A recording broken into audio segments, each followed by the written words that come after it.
A Wrinkle in Time by Madeleine L'Engle. Chapter 4. The Black Thing. The trees were lashed into a violent frenzy. Meg screamed and clutched at Calvin, and Mrs. Witch's authoritative voice called out, "Quiet, child!" Did a shadow fall across the moon? Or did the moon simply go out, extinguished as abruptly and completely as a candle? There was still the sound of leaves, a terrified, terrifying rushing. All light was gone. Darkness was complete. Suddenly the wind was gone, and all sound.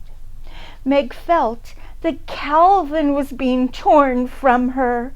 When she reached for him, her fingers touched nothing. She screamed out, "Charles!" And whether it was to help him or for him to help her, she did not know. The word was flung back down her throat, and she choked on it. She was completely alone. She had lost the protection of Calvin's hand. Charles was nowhere, either to save or to turn to. She was alone in a fragment of nothingness. No light, no sound, no feeling. Where was her body? She tried to move in her panic, but there was nothing to move. Just as light and sound had vanished, she was gone too. The corporeal Meg simply was not. Then she felt her limbs again. Her legs and arms were tingling faintly, as though they had been asleep. She blinked her eyes rapidly, but though she herself was somehow back, nothing else was. It was not as simple as darkness or absence of light. Darkness has a tangible quality. It can be moved through and felt. In darkness, you can bark your shins. The world of things still exists around you. She was lost in a horrifying void. It was the same way with the silence. This was more than silence. A deaf person can feel vibrations. Here, there was nothing to feel. Suddenly, she was aware of her heart beating rapidly within the cage of her ribs. Had it stopped before? What had made it start again? The tingling in her arms and legs grew stronger, and suddenly she felt movement. This movement, she felt, must be the turning of the earth, rotating on its axis, traveling its elliptic course about the sun. And this feeling of moving with the earth was somewhat like the feeling of being in the ocean, out in the ocean beyond this rising and falling of the breakers, lying on the moving water, pulsing gently with the swells, and feeling the gentle, inexorable tug of the moon. I am asleep. I am dreaming, she thought. I'm having a nightmare. I want to wake up. Let me wake up. Well, Charles Wallace's voice said, that was quite a trip. I do think you might have warned us. Light began to pulse and quiver. Meg blinked and shoved shakily at her glasses. And there was Charles Wallace, standing indignantly in front of her, his hands on his hips. "Meg!" he shouted. "Calvin! Where are you?" She saw Charles. She heard him, but she could not go to him. She could not shove through the strange, trembling light to meet him. Calvin's voice came as though it were pushing through a cloud. "Well, just give me time, will you? I'm older than you are." Meg gasped. It wasn't that Calvin wasn't there and then that he was. It wasn't that part of him came first and then the rest of him followed, like a hand and then an arm, an eye and then a nose. It was a sort of shimmering, a looking at Calvin through water, through smoke, through fire. And then there he was, solid and reassuring. "Meg!" Charles Wallace's voice came. "Meg! Calvin, where's Meg?" "I'm right here," she tried to say, but her voice seemed to be caught at its source. "Meg!"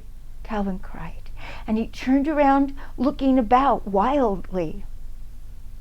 "Mrs. Witch, you haven't left Meg behind, have you?" Charles Wallace shouted. "If you've hurt Meg, any of you," Calvin started, but suddenly Meg felt a violent push and a shattering, as though she had been thrust through a wall of glass. "Oh, there you are," Charles Wallace said, and rushed over to her and hugged her. "But where am I?" Meg asked breathlessly, relieved to hear that her voice was now coming out of her in more or less a normal way.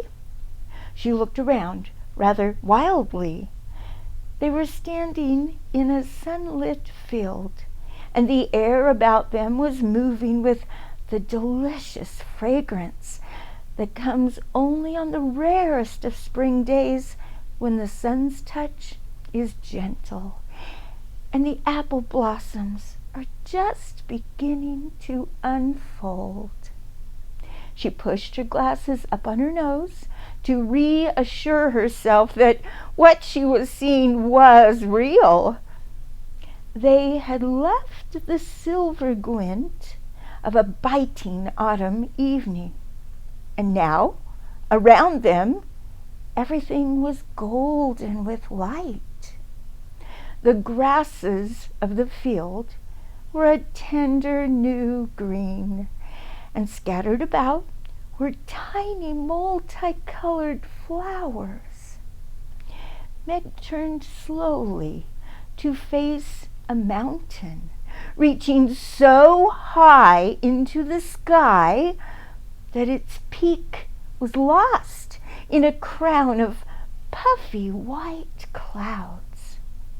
From the trees at the base of the mountain came a sudden singing of birds. There was an air of such ineffable peace and joy all around her that her heart's wild thumping slowed. "When shall we three meet again, in thunder, lightning, or in rain?" came Mrs. Who's voice. Suddenly, the three of them were there. Mrs. Whatsit, with her pink stole askew, Mrs. Who, with her spectacles gleaming, and Mrs. Witch, still little more than a shimmer. Delicate multicolored butterflies were fluttering about them as though in greeting.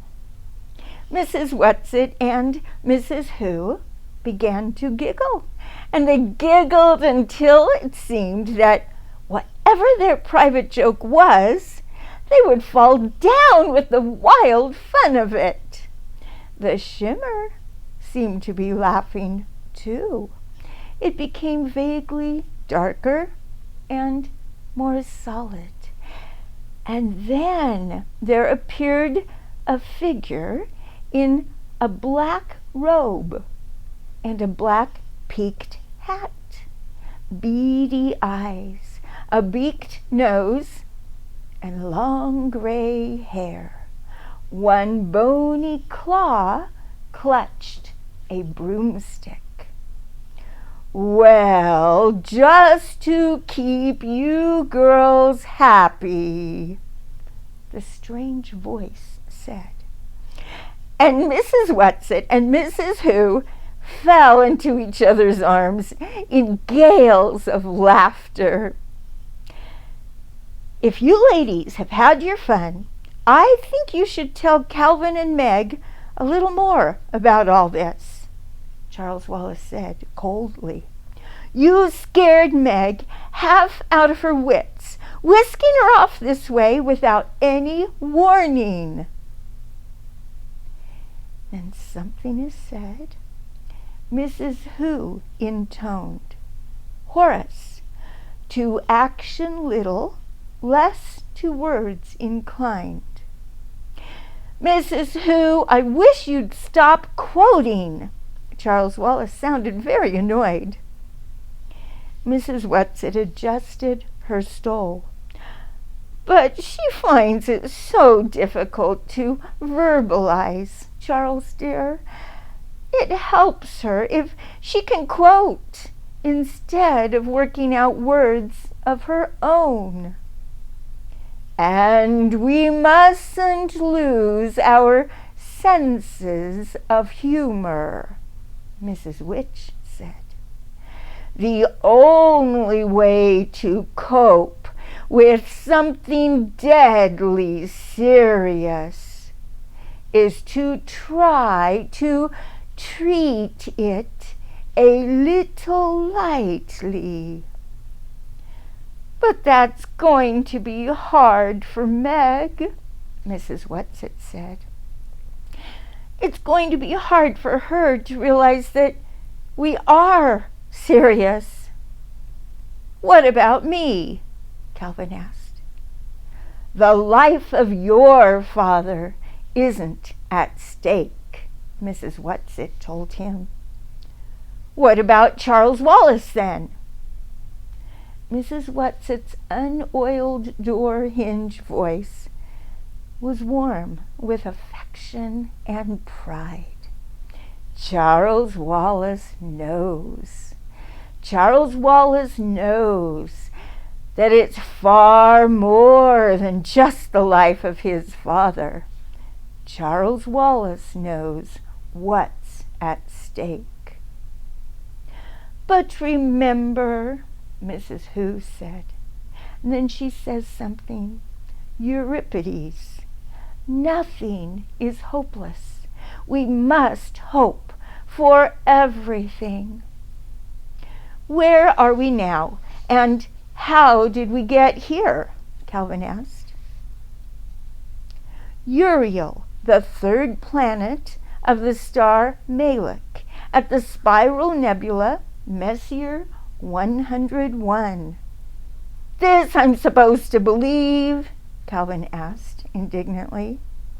"As you like," Mrs. Witch said coldly. For some reason, Meg felt that Mrs. Witch, despite her looks and ephemeral broomstick, was someone in whom one could put complete trust. "It doesn't seem any more peculiar than anything else that's happened." "Well, then someone just tell me how we got here." Calvin's voice was still angry, and his freckles seemed to stand out on his face. "Even traveling at the speed of light? It would take us years and years to get here. Oh, we don't travel at the speed of anything, Mrs. Whatsit explained earnestly. We tether, or you might say we wrinkle. Clear as mud, Calvin said. Tether, Meg thought. Could that have anything to do with Mother's tesseract? She was about to ask when Mrs. Witch started to speak, and one did not interrupt when Mrs. Witch was speaking. Mrs. Whatsit is young and naive. She keeps thinking she can explain things in words, Mrs. Who said. And then she says something French, you know. The more a man knows, the less he talks. But she has to use words from Meg and Calvin, Charles reminded Mrs. Who. If you brought them along, they have a right to know what's going on. Meg went up to Mrs. Witch. In the intensity of her question, she had forgotten all about the tesseract. Is my father here? Mrs. Witch shook her head. Not here, Meg. Let Mrs. Whatsit explain. She is young, and the language of words is easier for her than it is for Mrs. Who and me. We stopped here, Mrs. Whatsit explained, more or less to catch our breaths and to give you a chance to know what you're up against. But what about Father? Meg asked. Is he all right? For the moment, love, yes. He's one of the reasons we're here. But, you see, he's only one. Well, where is he? Please take me to him. We can't, not yet, Charles said. You have to be patient, Meg. But I'm not patient, Meg cried passionately. I've never been patient. Mrs. Who's glasses shone at her gently. If you want to help your father, then you must learn patience. Then she says something. To stake one's life for the truth, that is what we must do. That is what your father is doing. Mrs. Whatsit nodded, her voice, like Mrs. Who's, very serious, very solemn. Then she smiled, her radiant smile. Now, why don't you three children wander around, and Charles can explain things a little? You're perfectly safe on Uriel. That's why we stopped here to rest. But aren't you coming with us? Meg asked fearfully. There was silence for a moment. Then Mrs. Witch raised her authoritative hand. Show them, she said to Mrs. Whatsit, and at something in her voice Meg felt prickles of apprehension. Now? Mrs. Whatsit asked, her creaky voice rising to a squeak. Whatever it was Mrs. Witch wanted them to see, it was something that made Mrs. Whatsit uncomfortable too. Now, Mrs. Witch said, they may as well know. Should I change? Mrs. Whatsit asked. Better.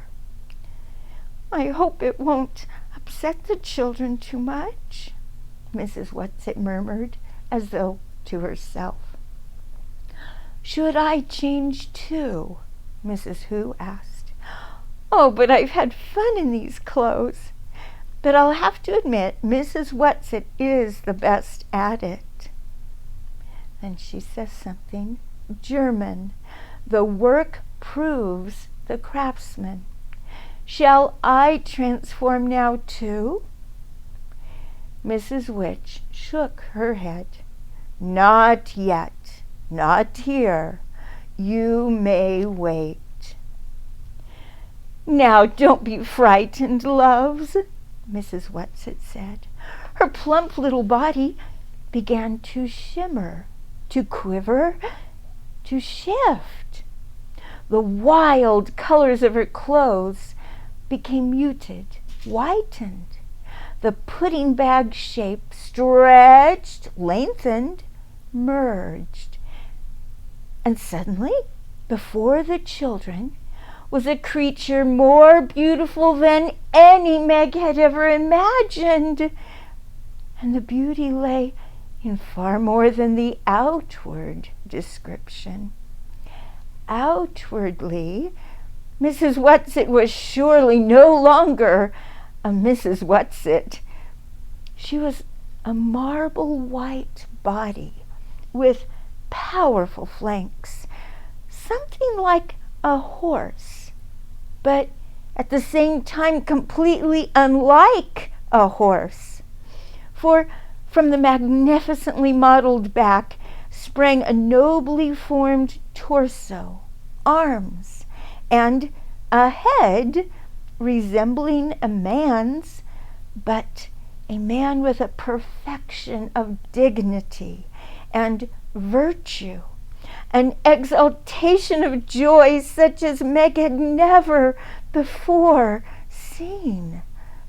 No, she thought, it's not like a Greek centaur, not in the least. From the shoulders, slowly a pair of wings unfolded, wings made of rainbows, of light upon water, of poetry. Calvin fell to his knees. No, Mrs. Whatsit said, though her voice was not Mrs. Whatsit's voice. Not to me, Calvin, never to me. Stand up. Carry them, Mrs. Witch commanded. With a gesture both delicate and strong, Mrs. Whatsit knelt in front of the children, stretching her wings wide and holding them steady but quivering. "Onto my back now," the new voice said. The children took hesitant steps toward the beautiful creature. "But what do we call you now?" Calvin asked. "Oh, my dears," came the new voice, a rich voice with the warmth of a woodwind, the clarity of a trumpet, the mystery of an English horn. "You can't go on changing my name each time I metamorphose, and I've had such pleasure being Mrs. Whatsit. I think you'd better keep to that." She, he, it smiled at them, and the radiance of the smile was as tangible as a soft breeze, as directly warming as the rays of the sun. "Come," Charles Wallace clambered up. Meg and Calvin followed him, Meg sitting between the two boys. A tremor went through the great wings, and then Mrs. Whatsit lifted, and they were moving through the air. Meg soon found that there was no need to cling to Charles Wallace or Calvin. The great creature's flight was serenely smooth. The boys were eagerly looking around the landscape. "Look!" Charles Wallace pointed. "The mountains are so tall that you can't see where they end." Meg looked upwards, and indeed the mountains seemed to be reaching into infinity. They left the fertile fields and flew across a great plateau of granite-like rock, shaped into enormous monoliths. These had a definite rhythmic form, but they were not statues. They were like nothing Meg had ever seen before, and she wondered if they'd been made by wind and weather, by the formation of this earth, or if they were a creation of beings like the one on which she rode. They left the great granite plain and flew over a garden, even more beautiful than anything in a dream. In it were gathered many of the creatures like the one Mrs. Whatsit had become, some lying among the flowers, some swimming in a broad crystal river that flowed through the garden, some flying in what Meg was sure must be a kind of dance, moving in and out above the trees. They were making music that came not only from their throats, but from the movement of their great wings as well. "What are they singing?" Meg asked excitedly. Mrs. Whatsit shook her beautiful head. "It won't go into your words. I can't possibly transfer it to your words. Are you getting any of it, Charles?" Charles Wallace sat very still on the broad back, on his face an intently listening look, the look he had when he delved into Meg, or his mother. "A little, just a very little, but I think I could get more in time." "Yes, you could learn it, Charles, but there isn't time. We can only stay here long enough to rest up and make a few preparations." Meg hardly listened to her. "I want to know what they're saying. I want to know what it means." "Try, Charles," Mrs. Whatsit urged. "Try to translate. You can let yourself go now. You don't have to hold back." "But I can't!" Charles Wallace cried in an anguished voice. "I don't know enough. Not yet."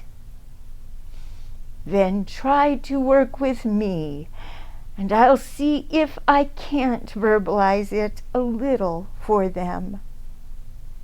Charles Wallace got his look of probing, of listening. "I know that look," Meg thought suddenly. "Now I think I know what it means, because I've had it myself sometimes, doing math with Father, when a problem is just about to come clear."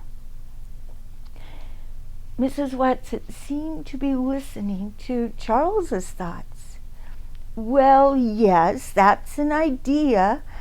I can try. Too bad you don't really know it, so you can give it to me direct, Charles. It's so much more work this way." "Don't be lazy," Charles said. Mrs. Whatsit did not take offense. She explained, "Oh, it's my favorite kind of work, Charles. That's why they chose me to go along, even though I'm so much younger. It's my one real talent, but it takes a tremendous amount of energy, and we're going to need every ounce of energy for what's ahead of us. But I'll try. For Calvin and Meg, I'll try." She was silent. The great wings almost stopped moving. Only a delicate stirring seemed to keep them aloft. Listen then, Mrs. Whatsit said. The resonant voice rose, and the words seemed to be all around them, so that Meg felt that she could almost reach out and touch them.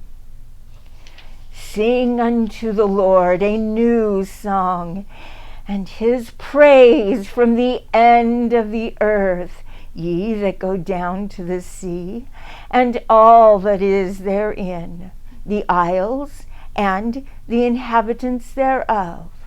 Let the wilderness and the cities thereof lift their voice. Let the inhabitants of the rock sing.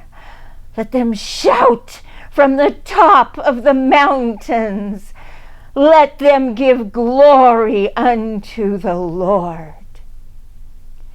Throughout her entire body, Meg felt a pulse of joy such as she had never known before. Calvin's hand reached out. He did not clasp her hand in his. He moved his fingers so that they were barely touching hers. But joy flowed through them, back and forth between them, around them, and about them, and inside them. When Mrs. Whatsit sighed, it seemed completely incomprehensible that through this bliss could come the faintest whisper of doubt. We must go now, children. Mrs. Whatsit's voice was deep with sadness, and Meg could not understand. Raising her head, Mrs. Whatsit gave a call that seemed to be a command, and one of the creatures flying above the trees nearest them raised its head to listen, and then flew off and picked 3 flowers from a tree growing near the river and brought them back over. Each of you take one, Mrs. Whatsit said. I'll tell you how to use them later.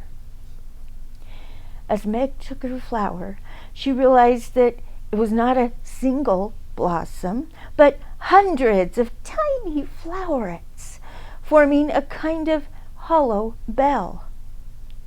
Where are we going? Calvin asked. Up. The wings moved steadily, swiftly. The garden was left behind. The stretch of granite, the mighty shapes, and then Mrs. Whatsit was flying upward, climbing steadily up, up. Below them, the trees of the mountain dwindled, became sparse, were replaced by bushes, and then small, dry grasses.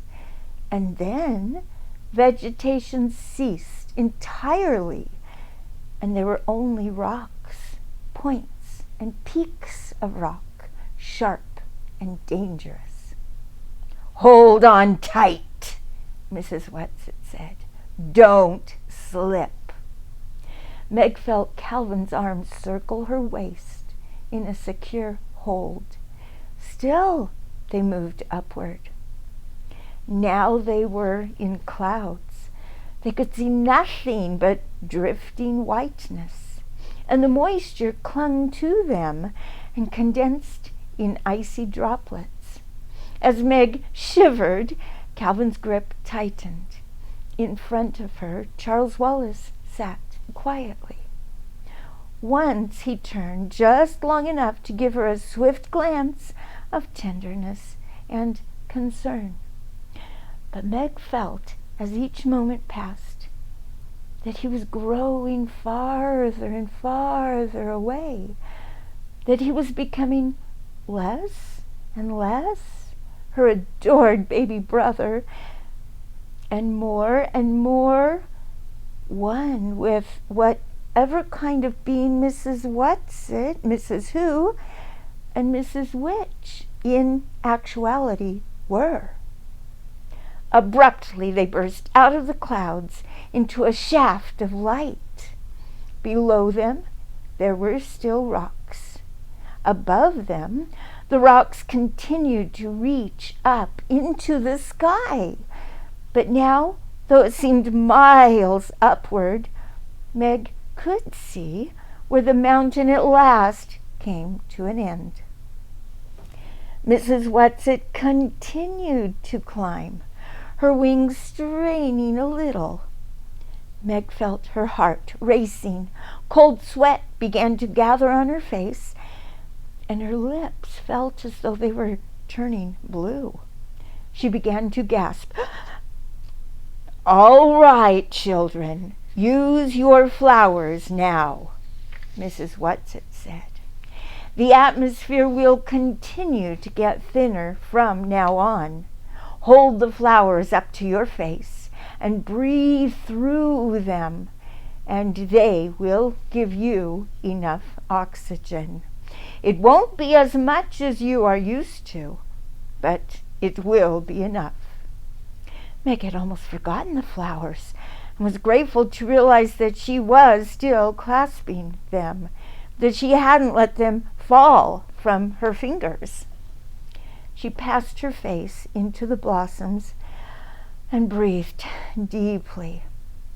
Calvin still held her with one arm, but he too held the flowers to his face. Charles Wallace moved the hand with the flowers slowly, almost as though he were in a dream. Mrs. Whatsit's wings strained against the thinness of the atmosphere. The summit was only a little way above them, and then they were there. Mrs. Whatsit came to rest on a small plateau of smooth, silvery rock. There, ahead of them, was a great white disk. "One of Uriel's moons," Mrs. Whatsit told them, her mighty voice faintly breathless. "Oh, it's beautiful!" Meg cried.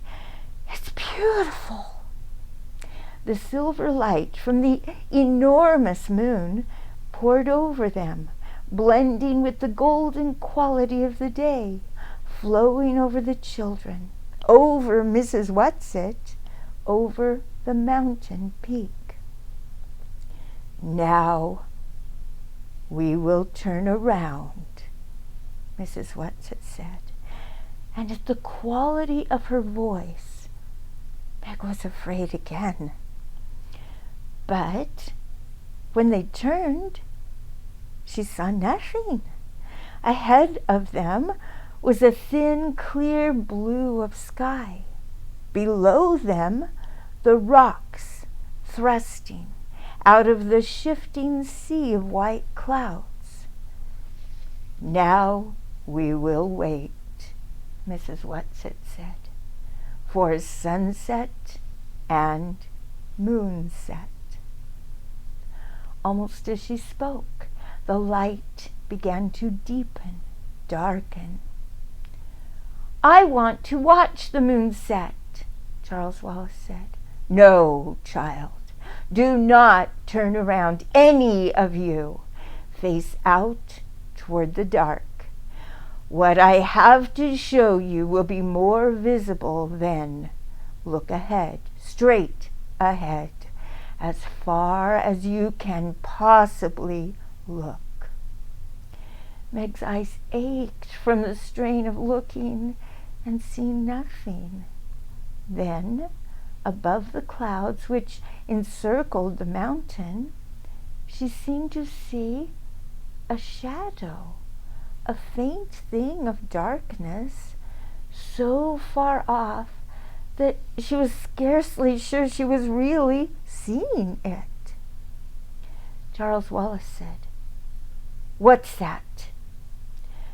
"That sort of shadow out there," Calvin gestured. "What is it?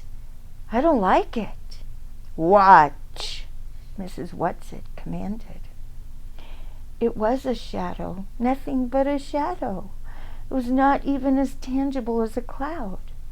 Was it cast by something? Or was it a thing in itself? The sky darkened, the gold left the light, and they were surrounded by blue, blue deepening until where there had been nothing but the evening sky, there was now a faint pulse of star, and then another and another and another. There were more stars than Meg had ever seen before. "The atmosphere is so thin here," Mrs. Whatsit said, as though in answer to her unasked question, "that it does not obscure your vision as it would at home. Now look straight ahead." Meg looked. The dark shadow was still there. It had not lessened or dispersed with the coming of night. And where the shadow was, the stars were not visible.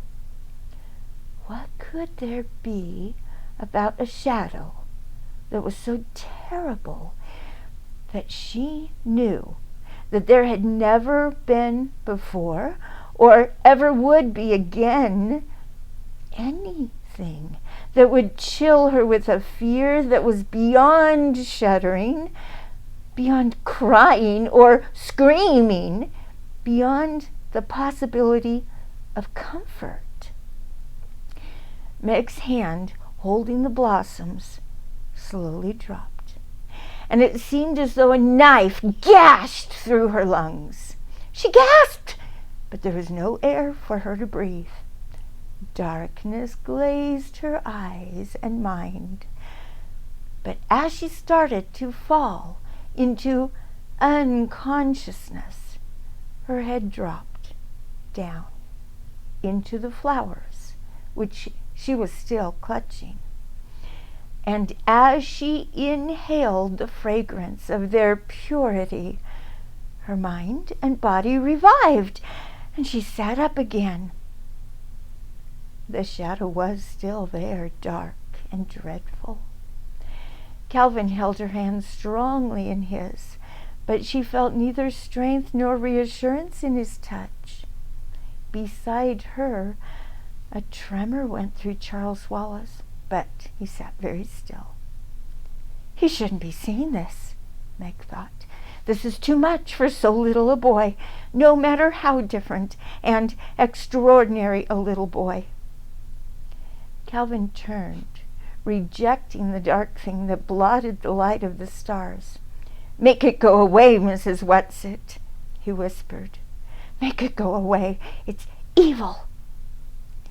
Slowly the great creature turned around, so that the shadow was behind them, so that they saw only the stars unobscured, the soft throb of starlight on the mountain, the descending circle of the great moon swiftly slipping over the horizon. Then, without a word from Mrs. Whatsit, they were traveling downward, down, down. When they reached the corona of clouds, Mrs. Whatsit said, "You can breathe without the flowers now, my children." Silence again. Not a word. It was as though the shadow had somehow reached out with its dark power and touched them so that they were incapable of speech. When they got back to the flowery field, bathed now in starlight and moonlight from another smaller, yellower rising moon, a little of the tenseness went out of their bodies, and they realized that the body of the beautiful creature on which they rode had been as rigid as theirs. With a graceful gesture, it dropped to the ground and folded its great wings. Charles Wallace was the first to slide off. "Mrs. Who? Mrs. Which?" he called, and there was an immediate quivering in the air. Mrs. Who's familiar glasses gleamed at them. Mrs. Witch appeared too, but as she had told the children, it was difficult for her to materialize completely. And though there was the robe and peaked hat, Meg could look through them to mountain and stars. She slid off Mrs. Wetset's back and walked rather unsteadily after the long ride over to Mrs. Witch. "That dark thing we saw," she said. "Is that what my father is fighting?"